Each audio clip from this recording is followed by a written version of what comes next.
Welcome to the Professors of Profit Show, your go-to source for mastering business, critical thinking, and wealth building strategies.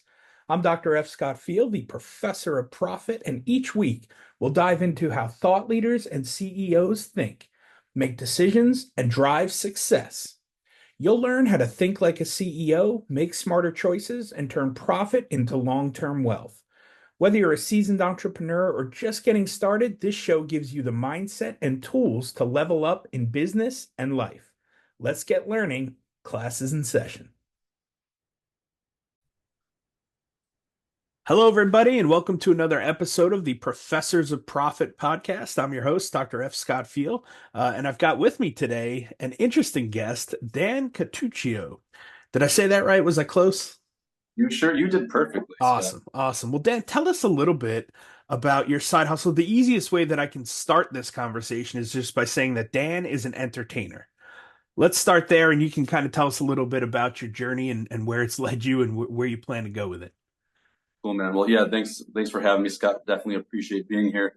So I'd say 4 years ago, at the age of 39, I was feeling very led to do something else with my life and not just physical therapy, right? I went into physical therapy because I like the idea of helping people. And 14, 15 years in, I just felt like I needed something more in life. I call it burnt out. I would say that's a part of it. I would say the desire to do something more with the God-given gifts that I've been given. And so one of those was I was playing the piano at a very young age. My dad was tucking me in one night at the age of 6, and I was like, Dad, I feel like I could figure out this song that's on the radio right now, right? And he's like, what are you talking about? I'm like, I feel like I could figure it out. So he's like, well, bring me downstairs. We had an upright piano, and I started tinkering. Long story short, I started taking lessons, and I liked it, but I drove my teacher crazy because I never wanted to pay attention to the sheet music because I always wanted to do my own thing because I learned early on that I could play by ear. So when it went to going into college, I was like, oh my gosh, this is a hard decision to make at the age of 18. Like you want to figure out what you're supposed to do for the rest of your life at the age of 18 when you barely know how to talk to a girl, Yeah. So so there I was, physical therapy, wonderful field, but I was a pianist as well on the side. I did it only for pleasure and for like decompressing, and like at the end of the day I would like play. But in my 20s and 30s, I would always say, man, like people would always be like, why don't you do anything with this? Like I would entertain at parties and stuff that I could figure out songs. They'd be like, that's really cool that you can figure out songs. And I said, I don't know. I hope someday I do something with this, And that's what I would always say. I hope someday I do something with this. Well, you're not going to do something with it unless you actually try to do something with it. So when I felt really led, and cut me off if you need to, if you want to intervene or anything, but at the age of 39, I really felt like I need a change from the regular 9 to 5. I need a change. And I'm like talking with my wife, Lorraine, what passions and gifts do I have, right?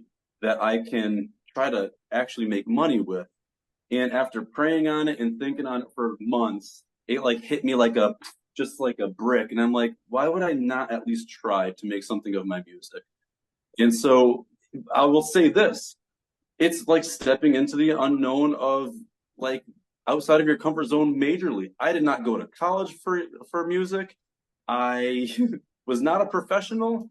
I had never played at a wedding or in a professional way, but I felt like I could play at parties for a couple hours and not fatigue, whatever. So I'm like, I know that I've got a repertoire of a bunch of songs.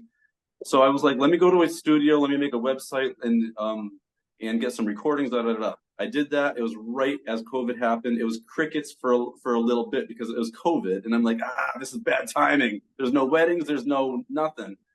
So finally, as things opened up, it was kind of wild and kind of exciting. I marketed myself on websites and this and that, and things started to move. And thank you God, it's gotten nice and busy. Like probably as busy as I want it right now, because I don't want to take up every weekend with a wedding because I have 3 daughters and a wife who I want to care well for. I still work 32 hours as a physical therapist, but what that piano gig did allow me to do over time was to reduce my hours from 40 to 32, which was money for me because it was It was just the change I needed. And it was such a different flavor and feel from physical therapy. It was a 180-degree difference from healthcare.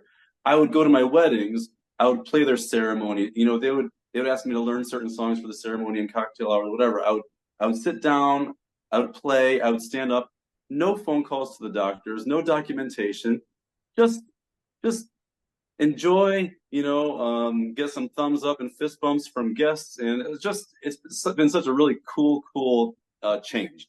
So Yeah. You unpacked so much there, Dan, and I think we need to address a lot of it. I think the first thing that you really said a couple times you mentioned it was I felt called to, or felt drawn to, I felt pulled towards, right? I like to call that your zone of genius, right? Like it's your higher calling, what you're put on this earth to do, what you're passionate about, what you love doing. And, with a lot of people that I work with, I try to keep it as like one foot in the boat of healthcare, right? But at the same time, it doesn't have to be, right? And you mentioned burnout, and whether it was burnout or not, having a creative outlet and something that you are that passionate about and that is your zone of genius or your north star that you want to continue pushing towards, that helps fight burnout, whether you want to admit it or not. I mean, people can get burnt out in entrepreneurship too. It happens, right? But having that creative outlet that is so drastically different from the 9 to 5 clock in, clock out therapist really gives you that ability to get excited again about something and to get passionate about something. And even though you got to work the 32 hours, the 10 to 15 on the weekend are exciting, and it kind of, reinvigorates you and gets you pumped up to do something you love. And you are using that God-given talent, like you said, right? So I don't know if you've heard of this phrase or not. It's called ikigai, right? And it's where like what you love combines with what the world needs, what people will pay for, and then what you're good at. And where those four intersect in the middle is ikigai, right? And again, that's something that all of us should try to push for and find, right? We hope we find that passion in our lives and that thing. But the key is too that it makes money on the side.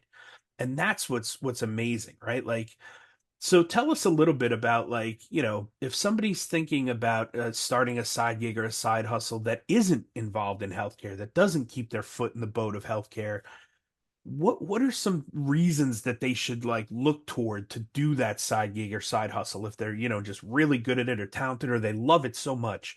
Why should they consider starting a side hustle even if it's not in healthcare? I think it's important to, you know, what do you daydream about? What do you think about when you're not thinking about healthcare?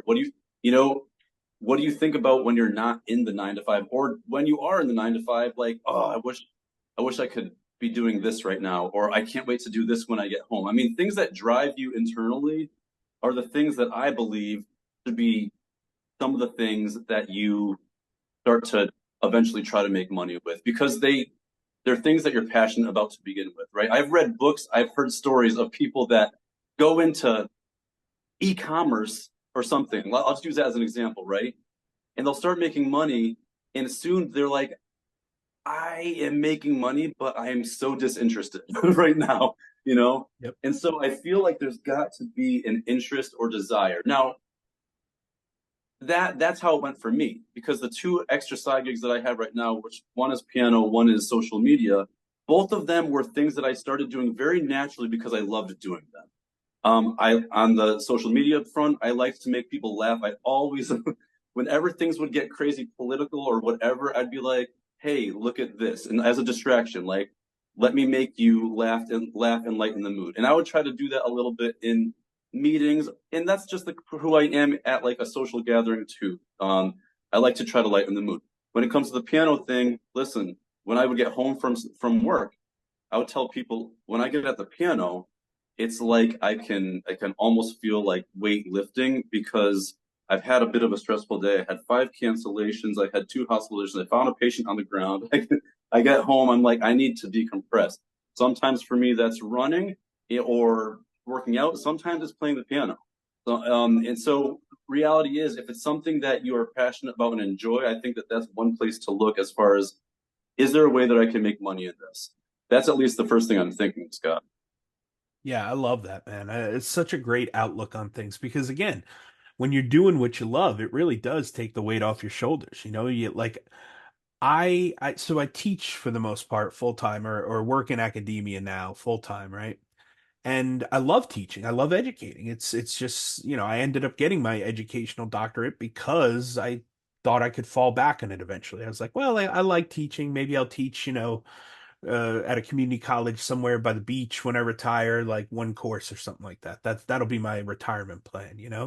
And then COVID hit, and it got forced into a COVID only unit, and my wife being a type 1 diabetic, I was like, well, I don't know if I want to do that and bring that home to her. So it was perfect time to change and shift direction. So I went from clinical to academia, and I do. I love teaching. It's great. I enjoy it. I'm fairly decent at it at this point in my life, so it's something that I love to do. However, the thing that really gets me out of bed every morning is business and business coaching, right? I love learning about business and how to help people get better at business, even myself, right? I'm a lifelong learner.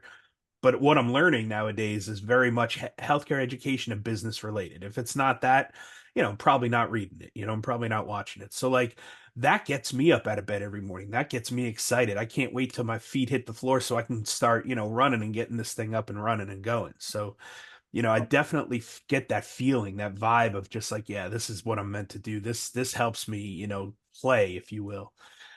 So you mentioned that the next step now, you've taken it to a bit of a social media aspect, and I'm just going to guess here, but I'm assuming you kind of had to learn the social media game to promote yourself and the piano stuff, and by learning that and implementing, you learned enough to now go to the next stage with it. So tell us a little bit about the social media gig. Well, so I will say this is that I'm still learning it and I'm still figuring it out, which I think, well, you know how this goes. It's important to always be a lifelong learner, but I'm truly navigating this and learning it as I go. But man, I've come a long way in a couple of years. So Yeah. when I was trying to promote myself for piano and piano only, I was learning how to video and how to edit, right? Which was fun and good, and things got better over time. But the wackiest and weirdest thing that I could say is I felt very, very strongly like I wasn't just supposed to be doing just piano stuff. It's that I wanted to incorporate my comedy stuff into things. So there was a time when I was trying to incorporate comedy and piano.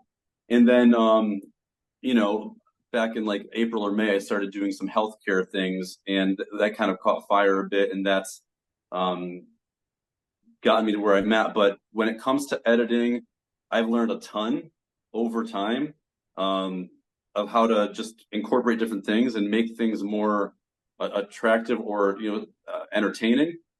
Um, so as far as that goes, I'm still learning, and I'll be perfectly frank and say that I'm still trying to figure out my end game. Um, Maybe that's a healthy thing. Where am I going exactly? I'm still trying to figure it out. But one thing I want to say is a friend of mine said once, if you had $10 million, what would you want to do?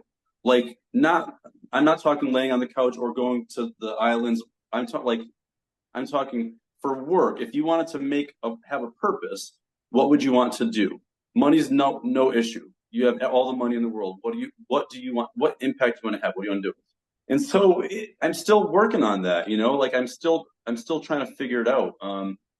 I am ultimately trying. One of my goals is to still reduce my hours further in healthcare by doing these other things, to have freedoms and to have less things tying me down, and trying to get creative about how to bring in that revenue. So, um, you know how it goes. I mean, when you work for the man, for someone, that you're always being talked to and looked at, and once you're denied that 1 week long vacation and it lights a fire under you, you're like, I need to start looking at other things that can make me money.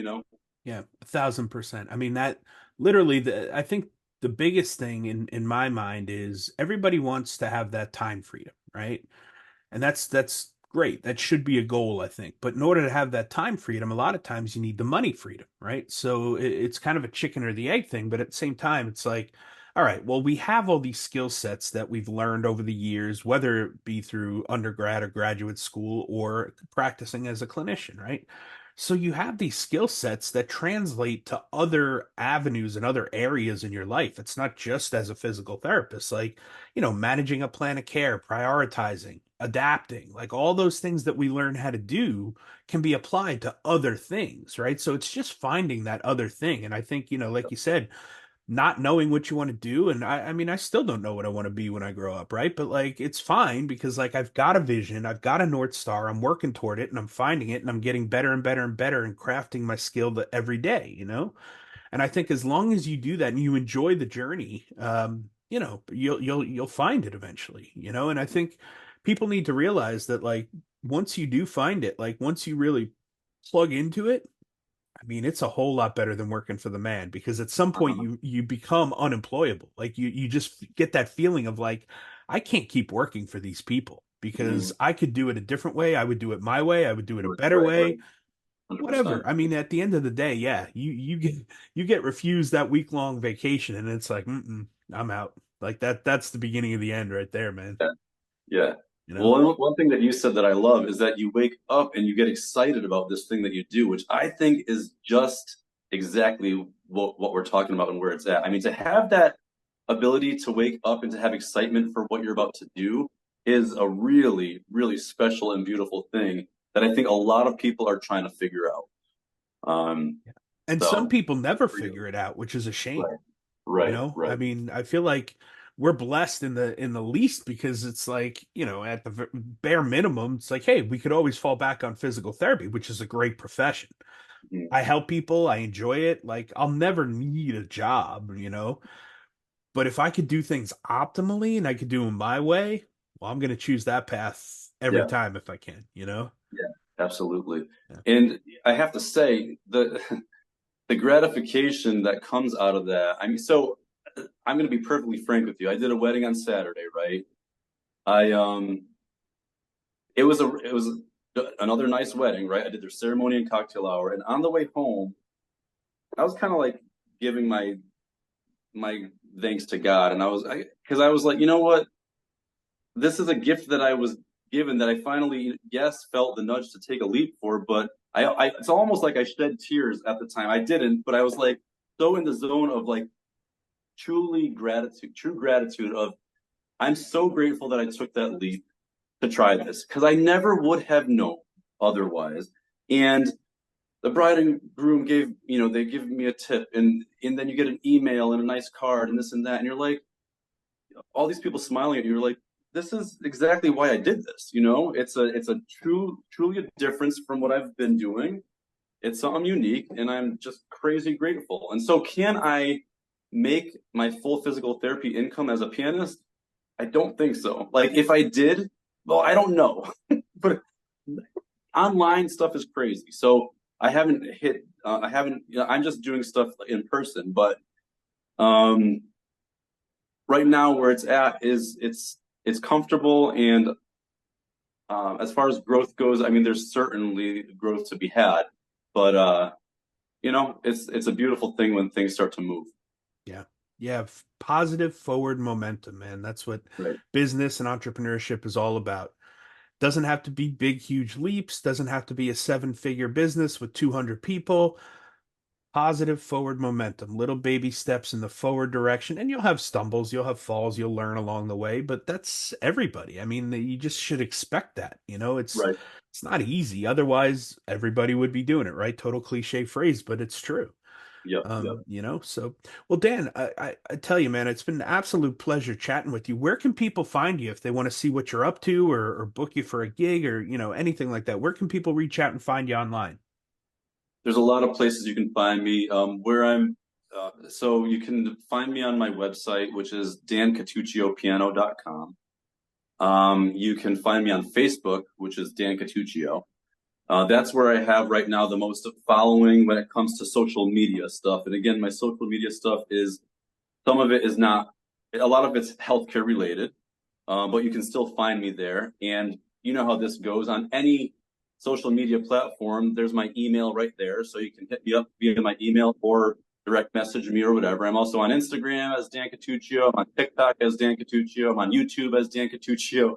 So I'm on all those. So any one of those routes would be a great way to to hit me up. Awesome. Well, we'll put those links in the show notes so everyone can find you easily. Dan, thanks so much for taking the time, man. It was an absolute pleasure chatting with you. Thank you very much for having me, Scott. Appreciate it. If you're tired of the constant stress and pressure of living paycheck to paycheck, burdened by debt or student loans, and you're ready to take control of your future, it's time for a change. Starting your own side business doesn't have to be risky. It can be safe, smart, and a good way to build wealth and create the life you deserve. Head over to pteducator.com to see if you're a good fit for the Professors of Profit Masterclass, where we'll teach you the strategies, mindset, and tools to turn your business dreams into reality, all while managing your day job and financial responsibilities. You don't have to do this alone. Let's start building your financial freedom together.